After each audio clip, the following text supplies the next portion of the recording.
MTI Investment is investing, this time in a new East African company called Chanzi.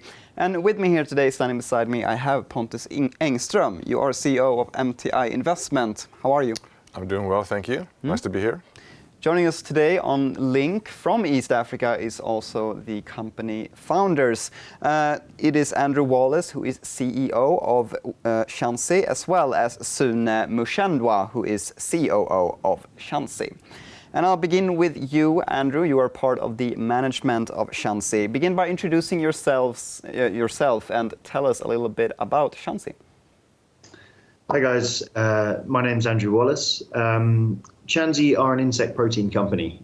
We take organic waste and convert it into protein for animal feed using an insect called the black soldier fly larvae. That's waste that would otherwise end up in landfills or rivers or streets. Diverted from that and converted into a valuable resource which we feed to animals. And these insects, as well as the waste, is this something you import for a cost? The waste is aggregated by a network of waste aggregation agents, companies. We have contracts with large businesses, hotels, schools, restaurants, residential areas. On the whole, the waste is free. You've heard the phrase, one man's trash is another man's treasure. Well, this is something that costs people money to get rid of, but obviously we provide an incentive, a financial income to dozens of people to collect that waste and bring it to each Chanzi facility. And once the waste is arrived at the facility, we of course let the bugs do the rest of the work.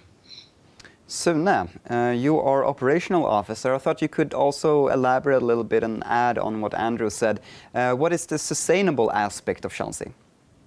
One of the main things we're trying to tackle here is sustainable protein. Most protein that ends up in animal feed now comes from soya and from fish. And we know that in East Africa and Africa, it's actually in the world in general, with the rising population, the fish stocks in oceans and lakes and rivers is getting depleted really, really quickly. So what we're doing is we're taking something which is waste, which would end up in landfill, and converting that into a protein source, which is mainly for animal feed, but also for fish and chicken. We're tackling the protein aspect of, or sustainable protein aspect, but we're also removing waste which would end up in landfills, which produces methane and is very bad for as a greenhouse gas. On top of that, the only byproduct that we have that we're producing is something called frass, and that's organic fertilizer, which comes from the rear end of the insects. And in very many ways, this is a lot better than most of the fertilizers that you can buy in the market at the moment. And Pontus, you've decided now to invest in the company through convertible loan notes of 1.1 million SEK. I thought you could walk us through the process that this has undertaken. Where did you first hear of Chanzi, and what is it that made them into a lucrative investment opportunity? So we've been in East Africa since 2014, quite a long time, and we have built a big network. So Andrew, in particular here, was one of the first individuals we met. We've been discussing various opportunities around this business idea, but we never came to a kind of an investable concept that we could invest in. There was, we looked at creating a site where we would come in with an investment, but it didn't quite fit with our investment mandate. And so it's been a process, and then I noticed that they took part in a US accelerator program and did very well there. And as a result, the company now has a structure and an investable model that makes it possible for us and others to join in. So I'm happy to be involved with this round together with other prestigious investment companies like FINCA International, ABI, InBev and their venture arm. So it's been a process. One of the things we need to do is get to know them and see if they have a kind of investable model, and it has grown into that level now.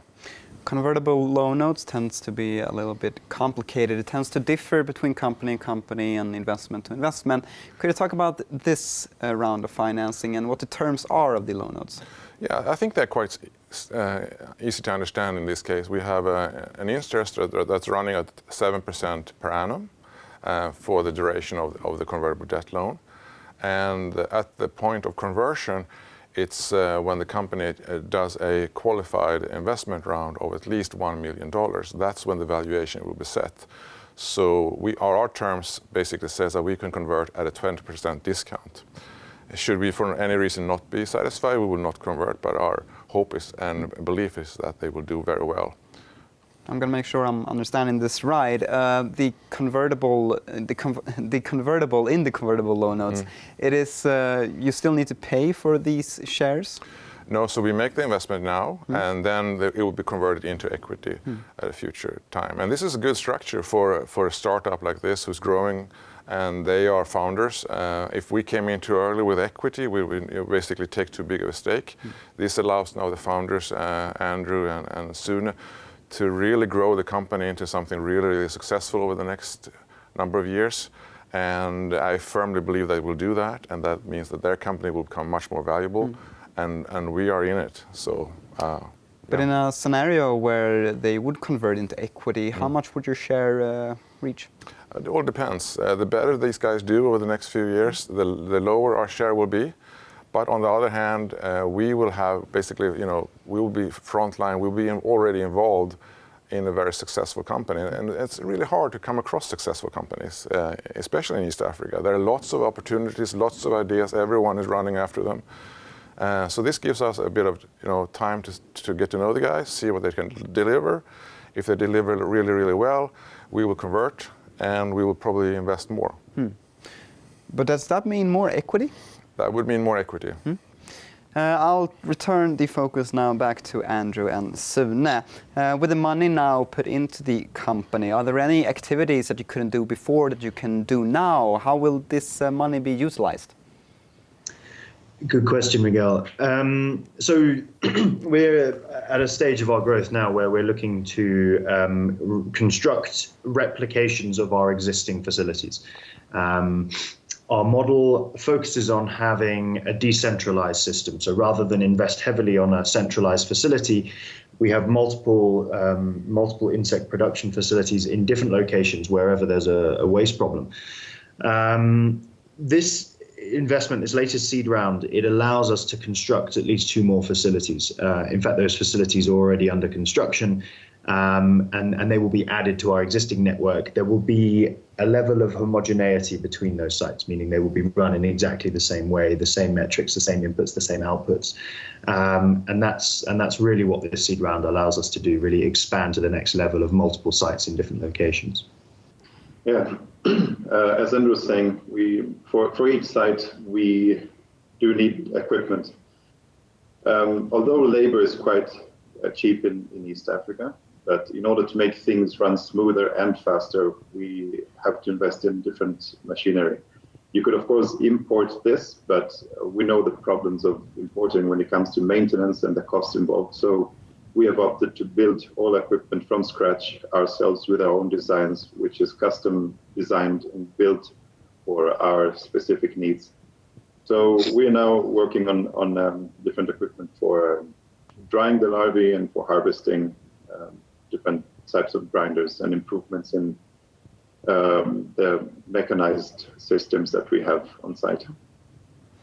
I'll ask 2 questions, one for you each. Andrew, you have your mentioned expansion, and I was curious to know that, let's say in 5 years, how many sites would you want up and running? Yeah, so when Sune and I first put together the roadmap for Chanzi's expansion, we broke our growth into 3 stages, and each stage came with a question. Question number 1, stage 1, can we grow insects and can we do it at scale? We did that. Question 2, can we do it at scale in multiple locations, different facilities? And that's what we're currently answering. We've already got a few facilities, and obviously now we're adding more, as I said, with the seed round investment. Question number 3, stage 3 is, well, if we've got a multi-location model, can we then roll that out continentally? And that's what we will do with the next significant capital raise, and we will expand across sub-Saharan Africa with 47 Chanzi facilities. That obviously makes a meaningful dent in the problems we are trying to solve. From a waste perspective, that's 500,000 tons of organic waste every year that we are sustainably upcycling. Not to mention the effect that the supply of sustainable protein will have on our marine ecosystems. So that's the ambitious goal over the next 5 years, and I do believe that we've got the right team and the right investors and the right partners to achieve that. And Sune, you mentioned building machinery and equipment from scratch. I thought you could elaborate a little bit on the pros and cons of doing it that way. One of the decisions we made very early on was to build the equipment and machinery ourselves. So we saw the price tags from machines imported from the Netherlands and China and so on. You can get quite good equipment, but we also know that maintenance is a big issue. And we wanted something that would work with us, would work for Chanzi, irrespective of power cuts or the type of environment that we're working in. So although we do have a slight delay in getting production up because we are building our own equipment, it takes longer. But in the overall picture, we think this is the best approach. And so far we're moving slowly but very surely towards a very good end there. I see, but Pontus, I'm curious now about your growth prospects. MTI also holds shares in a number of different companies. Among these is Shambani Milk, who is a dairy company, but also a waste disposal company. Sustainable animal food that we see in Chanzi, sustainable dairy company, and also sustainable waste delivery. Are there now synergies that you can hopefully utilize and take advantage of, and could this potentially help all the companies grow? Yeah, we are very active in all of the companies that we invest in. We take an active role. So in this case, actually we have one individual who's stepping in as an interim CFO.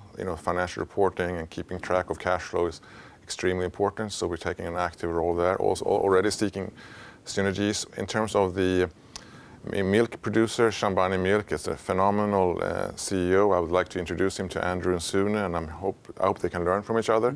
I think sustainable milk production in terms of producing other products for the market is not yet in the local market is there, at least not asking for other alternatives to milk. They are at the process right now where 90% of the milk is unpasteurized. So just by processing the milk and pasteurizing it, you have a competitive advantage. So the idea of having other kinds of milk products in the local market is not ready for that. But there could be alternatives for export, like exporting, for instance, cashew milk or other types of products. But I think that's in the future. I think this will inspire our other businesses. Also, the waste management company that we have on Zanzibar, they are producing, they're collecting a lot of organic waste. Here's an off-taker for the organic waste that we have been working with.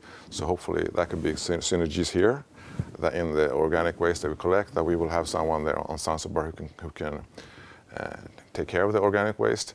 We're also investing in a company called TechBridge, and as part of the TechBridge, there's a solar energy company called Tsunami, and they're actually making units that you can use also in these locations for solar energy to power some of the equipment that Sune was talking about.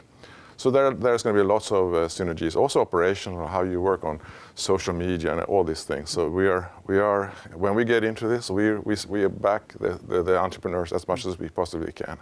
And to finish off this interview then, to shareholders curious about this investment, what more can you tell them? Well, I think if you look at the stock market and the other companies that we are sort of competing for attention, this company now, MTI Investment, basically hits 16 out of 17 UN SDGs. This is MTI. By investing in MTI, we're finding companies like this that really make a difference in the world. And I think a lot of our shareholders and future shareholders will start to realize what MTI is more about and the social impact that we're having. Pontus Engström, CEO of MTI Investments. I thank you very much for your time, and I also wish to thank both Andrew and Sune for their time, and wish you all good luck. Thank you.